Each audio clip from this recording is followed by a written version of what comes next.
literally on the car ride, I started pulling eyelashes out. It started off very slow, progressed, you know, went from eyelashes to eyebrows to scalp, and then later in life it got really bad, like my whole scalp. Trichotillomania, that's how you pronounce it. Yes, it is. What is it exactly?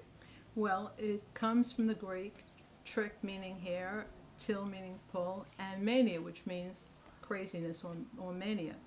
It's a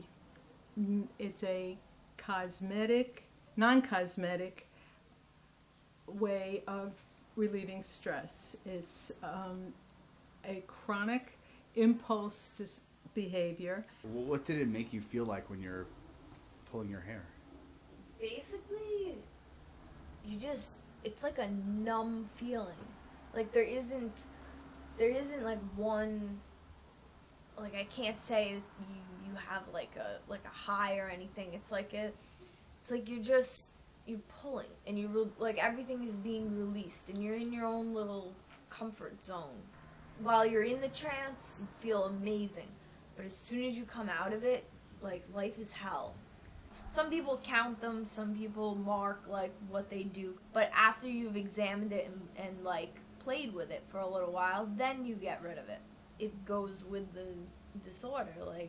Like a lot of people will pull and then chew on the root. And that's like very, you know, that's like, whoa. When you really like think about it, to like, okay, like there's a serious problem when that's happening. Have you done that? Oh yeah, like that. The root is the most desirable part. So, what I'm Desirable in what way? The root, as it's pulled out, has a certain feeling to it. It's like, oh, that's a juicy one, and it feels great when you know when a root comes out, because it's like ah.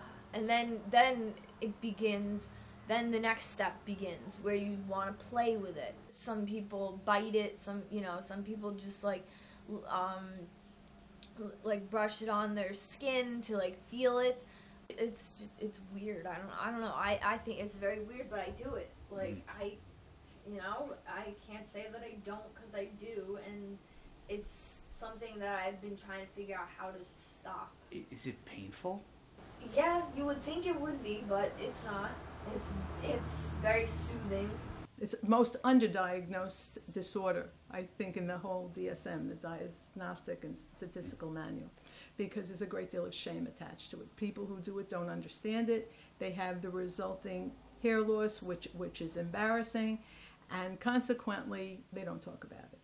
Sometimes I would just say I had cancer, and I was going through like radiation or something, because I would just meet people like, you know, out of wherever, and that would be like the best thing to say, you know, because as soon as you say, oh, I had cancer, they're like, oh, okay, they leave it alone.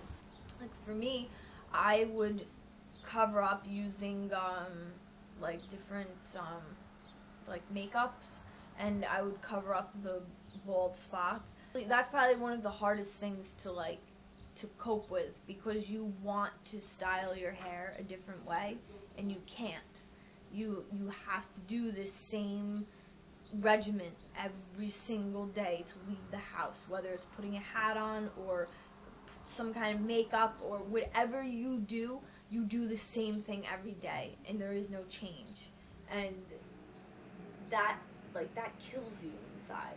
In therapy, we try to use cognitive behavioral treatment, habit reversal treatment, which has to do with replacing the pulling with other physical motions. If you get the urge to pull, find a creative outlet to do something else, like get your hands busy. But I happen to paint, so most of the time my work is a reflection of me doing some sort of process and a formula. I literally, when I paint, my mind is nowhere near trick, or it fills that stimulation, I guess, that I need. So I researched online through the TLC website, which is trick.org.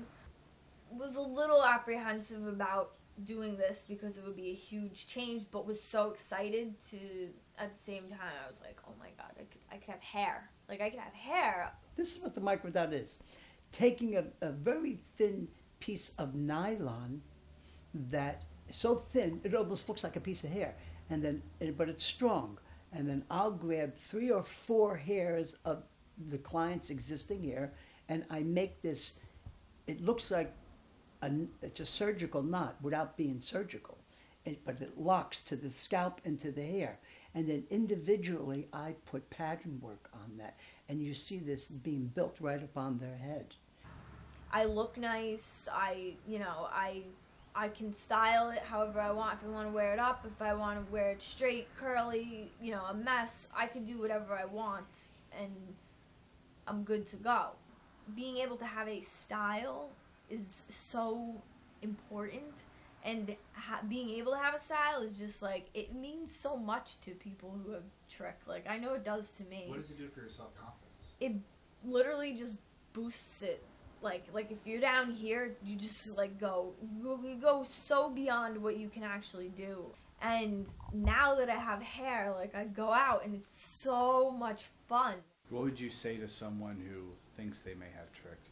There's no cure, flat out, there is no cure, but accepting the fact that you have trichotillomania is 98% of the battle. Just accepting it. I say to anybody who is, may think they have it or, does have it and they don't know what to do, I say get help.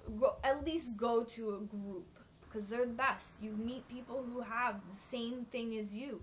And I know for myself, that was huge, meeting people.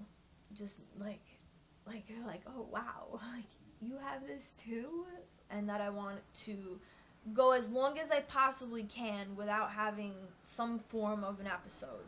But I haven't pulled or picked anything in 4 days, which for me, that's huge. It's a milestone. Yeah. I, started the whole therapy and different things, and I've literally just gone from down in the bottom of the hole to seeing some light at least.